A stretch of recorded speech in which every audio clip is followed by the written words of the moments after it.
There's a level of discipline that makes people look at you with fear. And today you'll discover exactly how to get there. Have you ever seen that person who never fails? Who wakes up every day at the same time, does the same things and just never stops? While everyone else gives up by the third week, they keep going. While everyone else makes excuses, they show up. And you know what people say about them? Man, that's not normal. There's an ancient system created by Zen monks in Japan that produces exactly this kind of frightening consistency. They call it gyoji, the practice that perpetuates itself. And once you understand how it works, you'll never break a goal again. But there's a catch. This system isn't for everyone. It requires you to kill a part of yourself you never knew existed. But before I show you how it works, subscribe to the channel, like it below, and comment on the habit you most want to create in your life. This helps me a lot and shows me that you're genuinely interested in changing. Let's go. Chapter 1: The Awakening. The story I'm about to tell you happened to a programmer named Raphael. He had a smart guy, a successful career, but he had one problem. He couldn't stick to any habit for more than 2 weeks. Gym. He'd stop after 2 months. Meditation? 1 week and that was it. Reading? He'd buy a book, read 3 pages, and then forget it in the drawer. The pattern was always the same. Monday, total motivation. Wednesday, first mental negotiation. Friday, complete surrender. Sunday, promises about the next week. Raphael tried everything. Habit tracking apps, rewards, accountability partners. Nothing worked because he was fighting something he couldn't even imagine. The very architecture of his brain. Until the day he discovered why Zen monks can meditate for 800 years straight without missing a single day. And no, it's not willpower. It's something much deeper and much more frightening. Chapter 2: The Secret of the Monks. In Zen temples, there's a rule that seems simple, but changes everything. Gyoji. Literally translated, it means continuous practice without gaps. Without gaps. Do you understand what that means? It means that since 1200 AD, every single day at 3:30 a.m., a bell rings at Aihaiji Temple. And since 1200 AD, every single day the monks wake up, not at 3:25 a.m., not at 3:35 a.m., exactly at 3:30 a.m. You want to know what never happens in that temple? No monk lies in bed thinking, today I'm going to jump. The question simply doesn't exist in their minds. Why? Because they understand something you don't yet. Your brain categorizes every commitment into 2 boxes, reversible or irreversible. Reversible commitments become mental negotiations. Irreversible commitments simply happen. When a monk takes his vows in front of the entire community, he's not making a promise. He's changing his identity. He's not promising to try to meditate. He's declaring himself a meditator. The community witnesses it. The identity changes. The negotiation ends. A Harvard University neuroscientist who has been studying habits for 15 years has discovered something revolutionary. When you make a behavior public, your primitive brain interprets failure as a survival threat. Our ancestors who lost status in the tribe died. Your brain still works that way. That's exactly what Raphael did. He stopped making private promises and started making public declarations. He wrote on paper, I am a person who meditates 20 minutes every day at 5 a.m. for 90 consecutive days. He signed it. He posted it on social media. He told everyone. His girlfriend said, you're being too dramatic. His co-workers said, man, you're trying too hard. Perfect. Every person he knew became fuel. Every morning he wanted to give up. He thought about having to look everyone in the face and admit he was just another guy who couldn't deliver on his promises. Day 3 brought the first real test. The alarm clock was 5 a.m. Immediately, my mind began its usual routine. You're exhausted. This isn't healthy. One day won't make a difference. But something fundamental had changed. The thought of posting online that he'd lost after 3 days was unbearable. Having to look his girlfriend in the face and admit he'd given up again. The public declaration had made giving up more painful than continuing. But here the real problem began. Chapter 3: The Internal War. Even with all this social pressure, Raphael was still waging war every single day.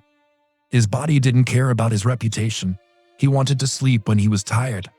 The public declaration ended the mental negotiation, but he still fought biology every morning. That's when he discovered the monk's second principle, non-negotiable hours. Every day you waste mental energy on the same stupid question.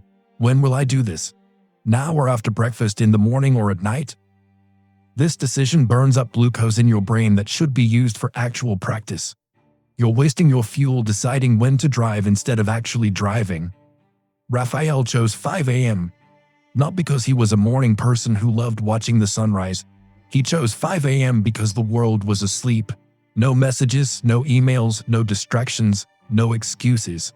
The time wasn't about optimization, it was about elimination.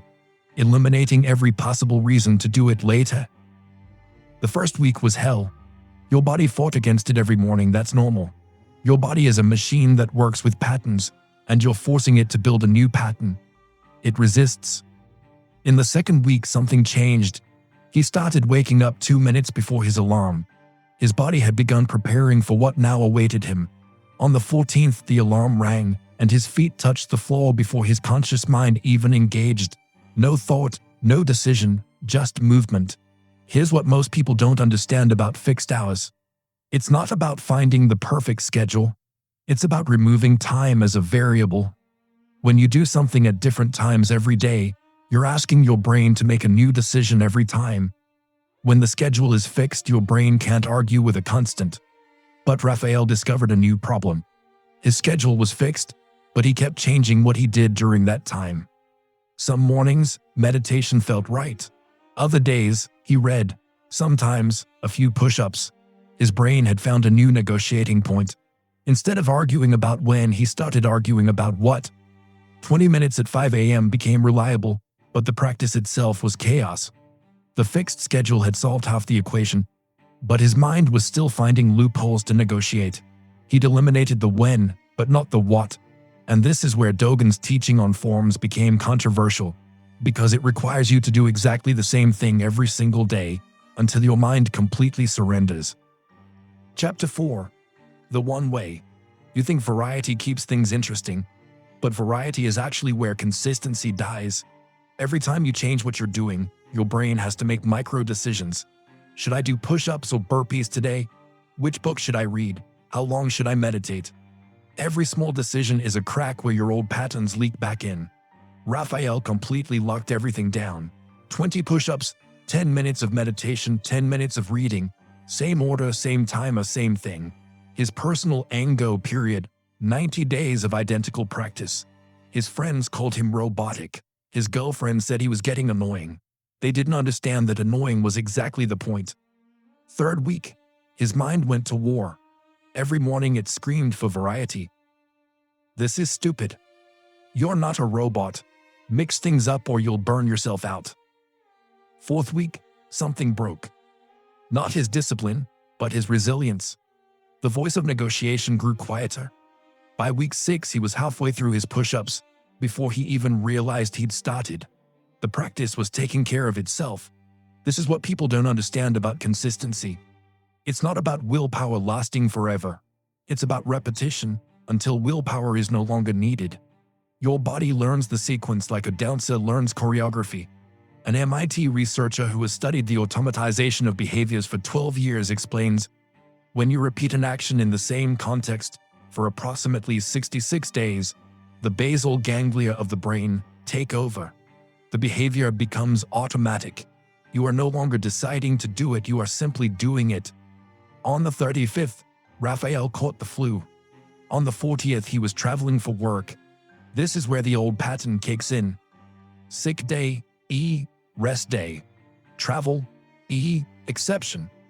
This is where you gave up before, where everyone gives up, because perfect practice requires perfect conditions, and perfect conditions do not exist. But Dogen understood something about gaps that changes everything. He wrote that practice must continue without even a moment of gap, because in that gap, all your old patterns return. What saved Raphael when everything went wrong was understanding that practice doesn't require perfection. It requires continuity. Chapter 5. Practice without gap. The all-or-nothing lie has killed more consistency than laziness ever could. You tell yourself, if I can't do the full 20 minutes, why do anything? If I can't do perfect push-ups, I'll wait until tomorrow. This thinking creates gaps, and gaps are where your old self crawls back in. Look at any elite athlete, and you'll see something people misinterpret. They have rest days, but those rest days are still progress. They're intentional, strategic, planned. Never because they feel lazy, never because they don't want to train. A rest day allows them to train harder tomorrow. This is still movement toward the goal, but when you skip because you're tired, that's not rest, it's retreat. A river never stops flowing. During a drought it may be a trickle, but it never stops. The moment it stops, it's no longer a river. It's a memory of where the water used to be. Your practice is the same. The moment you create a gap, you're no longer practicing, you're someone who used to practice. Travel day arrived on day 40. Airport at 4 a.m., meetings all day, no gym at the hotel. Raphael did push-ups in the airport bathroom. People looked at him like he'd lost his mind. Great. He meditated in the Uber. He read on the plane.